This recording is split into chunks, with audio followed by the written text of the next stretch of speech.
Hello guys, welcome back. Chapter 42. We're going to talk about non-ferrous materials, guys. So we might have to do a couple of different parts.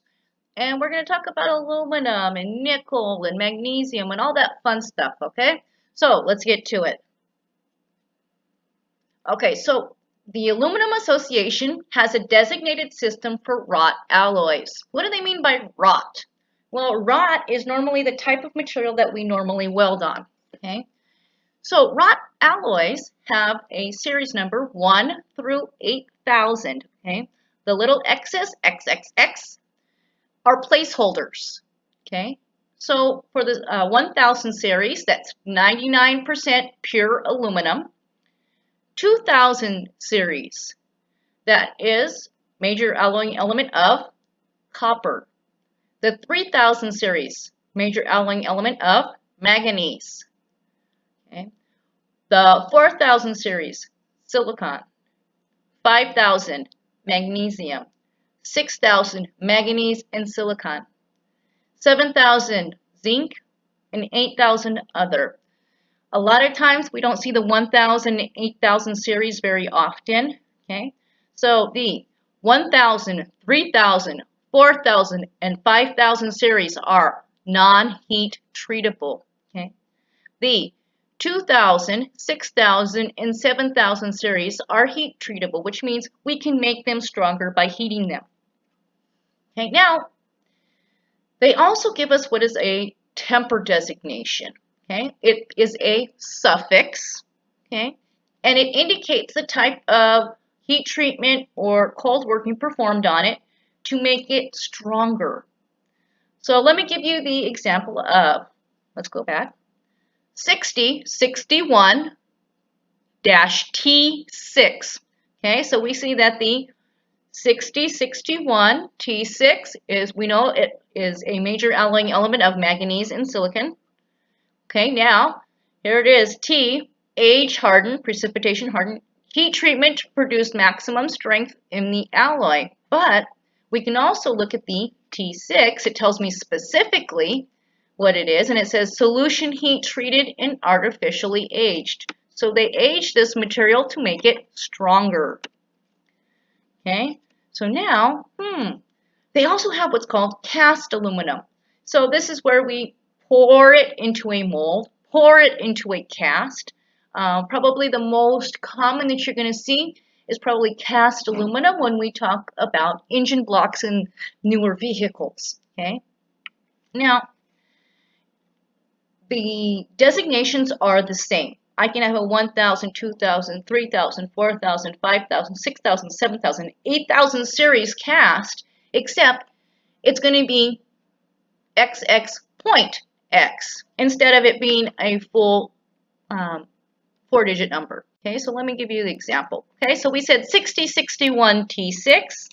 So let's find the 60. Here's my 6061.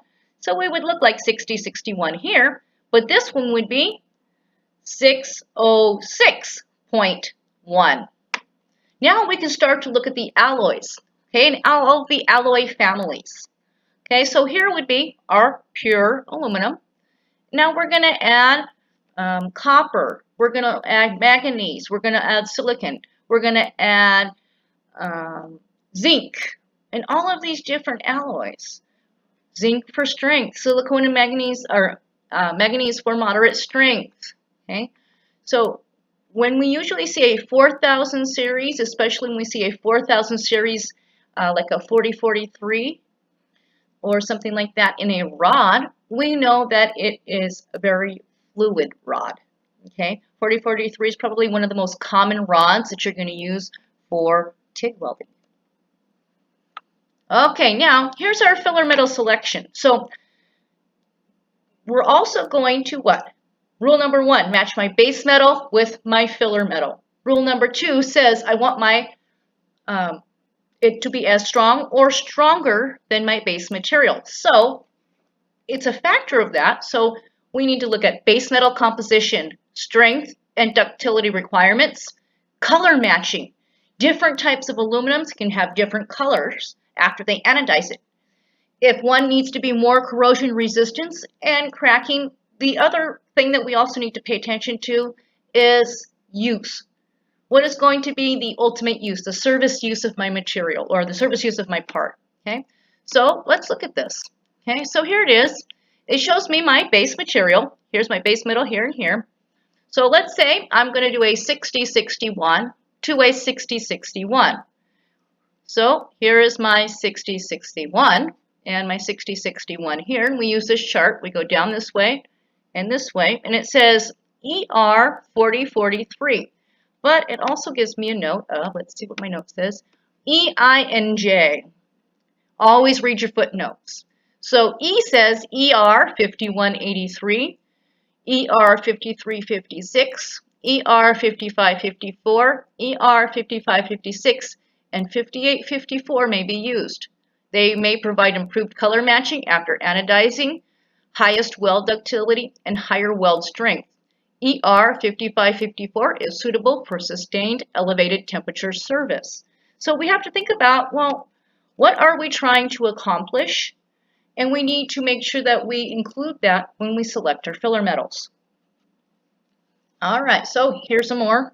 Okay, so as you can see, there's a ton of filler metals. And if you start to notice, 4043 is pretty common. 5356 is pretty common as well. Okie dokie. Now, we're going to talk about nickel, and then we're going to have to probably make another part. Oh, come back. Come back, Jack. All right, so nickel. Nickel and nickel alloys. There are over 3,000 different types of nickel alloys. It's everywhere, guys. It's in everything. So let's look at this. Okay, so nickel, that's our stainless steel. Nickel gives us corrosion resistance. Okay, this also gives us chromoly, Inconel, Monel, Hastelloy, all of those different alloys, okay, that come from nickel. Okay, so if we notice, okay, so heat and creep resistance, okay, this way. Corrosion resistance, this way. Okay, so when we talk about more corrosion resistance, we have a 304L and a 316L. These are probably the most common stainless steels. Now, if we say, you know, it needs to be more heat resistant, 304, 316, 310, 330. We can even include 308 and 309. Okay? And then there's also stuff in between. Chromium for heat and corrosion resistance. Iron for special properties like low expansion or to be magnetic. Okay? Monel for resisting reducing acids. Okay? Copper for general corrosion resistance, economy. So we can look at all of this information and go, okay, now we have to make a filler material that, what? Matches my base material, right? We want it as strong or stronger than our base material, okay? All right, onwards. The other thing are magnesium. You're probably not going to see this very often, but you need to understand how this works. And, you know, this chart is in your book, but it's also important to understand, okay?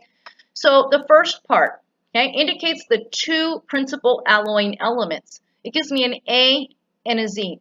A is for aluminum and Z is for zinc. So number 1 and number 2. This has more, this has a little bit less. So the first number is associated with that A, so it's going to tell me what? The principal amount of alloying elements. So I have 9% aluminum. Zinc, I have 1%. Okay. This tells me the difference of the alloys. Okay, so it's giving me a C. And then it's going to tell me a temper designation. Remember we said T6? So this one says T6, solution heat treated and precipitation hardened. Okay. So it's not difficult to understand, but you have to be able to break it down. You have to have that little code to get it. Okay. All right, now magnesium and magnesium alloys. Okay, so magnesium is meant for a good high strength to weight ratio. So they probably will use this in like aerospace or even race cars and things like that because it can be very, very thin and very, very strong. Okay, so there's not a lot to choose from. So what do we see? AZ. Well, we know that one has aluminum and zinc. Okay.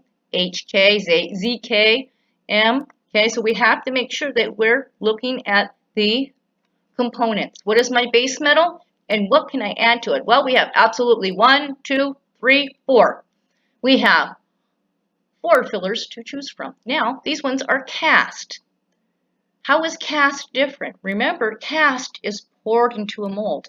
Cast may also have some of that sand or silicone embedded into the material, so it can be a little bit harder. So usually when we work on cast, whether it's a cast aluminum or cast steel, we're going to preheat it. Okay. All right. So let's call it quits for now, and we will have a part 2. As always, guys, if you have any questions or concerns, even if you're not in my class, please ask me, and that way I can help you. Take care.